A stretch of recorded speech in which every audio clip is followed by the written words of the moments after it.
Hey everybody, welcome back. So you have a Ninja Creami, you spent all that time making your mix and froze it overnight, and you've been patient, waited overnight, and now you're ready to eat. But when you process your ice cream, it looks like this. Crumbly ice cream? What the? In this video, we're going to go over a bunch of ways to turn that into this. So you ready? Let's get into this. To do this test, I made 4 containers of identically prepared ice cream. This recipe is a low sugar strawberry ice cream.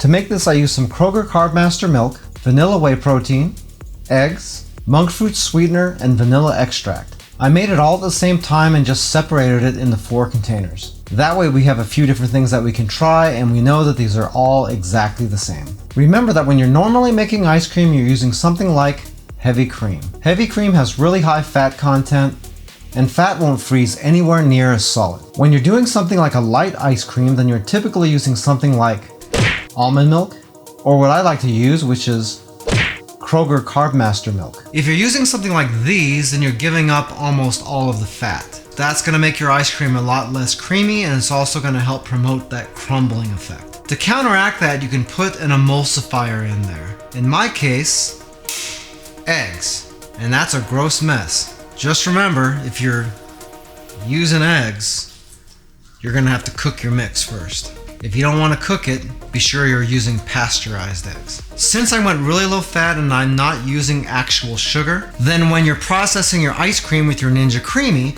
you have to be careful to use the correct setting. That is actually our first tip. If you were using full fat and sugar for your ice cream, you would be using the ice cream setting. And if you're using low fat stuff and 0 calorie sweetener, you would use the light ice cream setting. There is a difference between these 2 settings, and it does alter the speed of the paddle. If you use the wrong one, you can definitely end up with crumbly ice cream. Tip number 2 has to do with the temperature of your ice cream. You can see that I have my freezer set to -7, which is the lowest temperature that it goes. Which means my freezer is going to be set as cold as possible, and therefore ice creams and everything else are going to be as hard as possible coming out of the freezer. That can cause issues, so one way to take care of that is to set your freezer at a much higher temperature. Keep in mind that affects everything else that's in your freezer as well, but not running it quite as cold will help that out quite a bit. If you don't want to change the temperature of your freezer overall, you can just take your Ninja Creami pint and let it set out on the counter for about 15 minutes before you process it. That will give this a little bit of a chance to defrost on its own a little bit and soften up. For a lot of people, that's going to be enough to keep it from getting crumbly. So what we're going to do is set this aside for 15 minutes, and then we're going to process it and see what happens. Now we can just lock on the lid, and we'll go ahead and process this up. Okay, let's check this out. Letting it set out for 15 minutes, you can see that it's really got a soft serve consistency to it. So if you're gonna do it this way, you're gonna have to leave it out for a lot less time than that.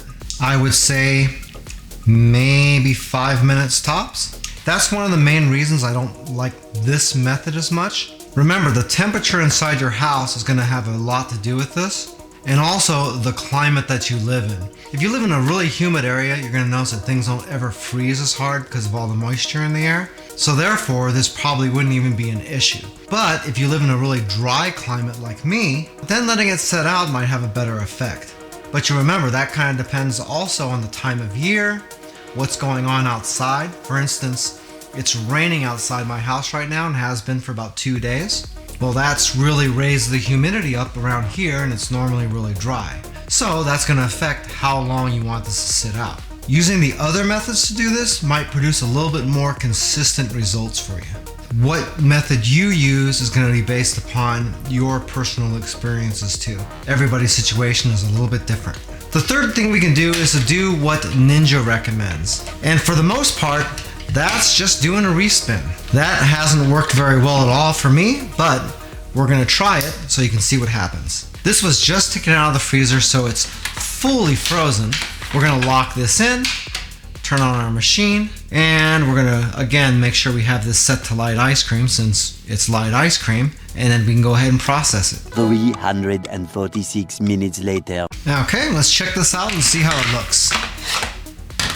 Okay, you can see that that doesn't look terrible, but you see a lot of crumble there and a lot of stuff that looks sort of like Dippin' Dots. This right here looks good, but not so much in there. So let's see what happens when we just do the respin.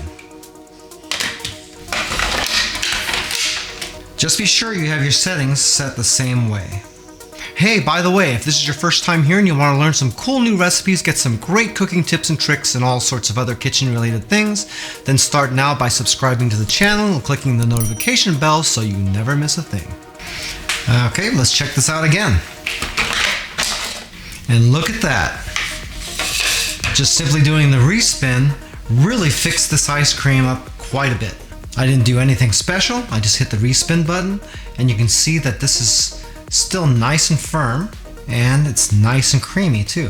Look at that. Pretty good stuff. You know, this is actually the first time just doing a respin actually worked for me. Go figure that would happen on a video like this, right?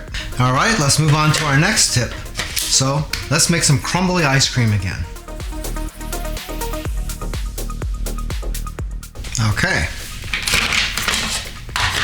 Let's see, hopefully we got crumbly ice cream again here. And we do. Our next tip is what I personally actually do whenever this happens to me. I just take whatever liquid that I used to make the ice cream in the first place. In this case, it was Kroger Carbmaster milk. And I'll just add about maybe 1 or 2 tablespoons in here, right on the top. Just like that. Then I'll just put the lid back on, and then we'll do a respin. This is a method that I personally use most of the time because the respin method doesn't normally work for me, even though it did for the video. Go figure. But this works for me 100% of the time. Okay. And look at that. Whoa. I really like doing it this way. You just have to be careful not to put too much of that liquid in there. Remember, you don't want to make your ice cream runny or super soft, otherwise it'll turn into soft serve. You just want to give it a little something to help it stick together. And you can see here that that didn't mess it up at all. It's still nice and firm, still looks really good, and is really scoopable. If you do it this way, you don't really have to worry about changing the temperature of your freezer, and you don't have to worry about letting it sit out either. Some people mentioned in comments before on my videos that doing this is going to thin it out and change the flavor, but we're talking about a tablespoon or 2 into a big huge pint. If you're using a regular Ninja Creami and not the Creami Deluxe, then it holds 2 cups instead of 3, which means you'd use a little bit less of that liquid. For me, this has never failed me, not even a single time. And we're not adding enough liquid to have any kind of discernible change in the flavor either. Kind of can't stop eating this right now. Next is a variation of the tip I just gave you about adding liquid in to respin. In this case, we're going to take our frozen pint and we're just going to add that liquid in first, just like that. You only want a tiny bit in there, just enough to submerge the ice cream. Remember, if we add too much in there, we're going to end up overflowing the pint. We don't want to do that. Now we're just going to process this like normal. A lot of times this is going to make it so we don't even have to do the respin. Let's see how it turns out. Hey, I get a lot of people asking me what kind of sweetener I use since I'm not using real sugar. And I always tell them that I use monk fruit sweetener, but I never tell them which brand. I use the Duralife brand from Amazon. I don't have any kind of brand deal with them or anything like that, but this stuff tastes just as good as the Lakanto, and the good part is it's a lot cheaper. This is a 5-pound bag and I get it for something like $35, $36, just depending on whether it's on sale or not. And since there's so much in here, it ends up lasting me quite a while. Anyway, if you like monk fruit sweetener, you could probably save a few bucks with this. If you want some more information about that, we do have a link to it down in the description of the video. Okay. And let's see. And look at that. Doing that actually worked out really great too.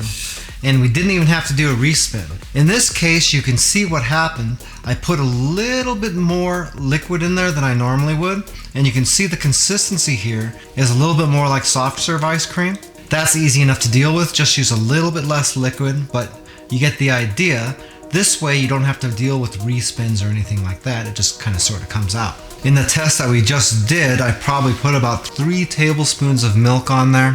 So if you're using an original Ninja Creami with the smaller pints, then you'd be talking about a tablespoon at the most, maybe a tiny bit less. With any luck, using one or more of these methods should help eliminate all of that crumbly ice cream from your Creami. It really just depends on your particular situation and which method works the best for you. Once you got that squared away, it'll take all the guesswork out and you'll have a much better experience making ice cream. I would love to hear about your results, so leave a comment down below and let me know what method worked best for you and what kind of ice cream you like to make. Once I have enough responses on that, it should make it a lot easier for anybody else coming to watch this video, just to look down there and figure out what's best for them. If you'd like a little bit more information about the Ninja Creami Deluxe that I used in this video, I do have an Amazon affiliate link to it down in the description of the video. If you buy anything through those links, we do make a small commission, but it doesn't change the price that you pay 1 cent. If you like this video, you might like this video right here where I show you how to make some really great pistachio ice cream in your Ninja Creami with no sugar. That's probably my favorite flavor that I've made in that machine so far, and if you try it, I think you're gonna like it too. Well, that's it for now. I hope to see you back again here really soon, and until that time, I'm Joe, and I hope you have a phenomenal day. Take it easy.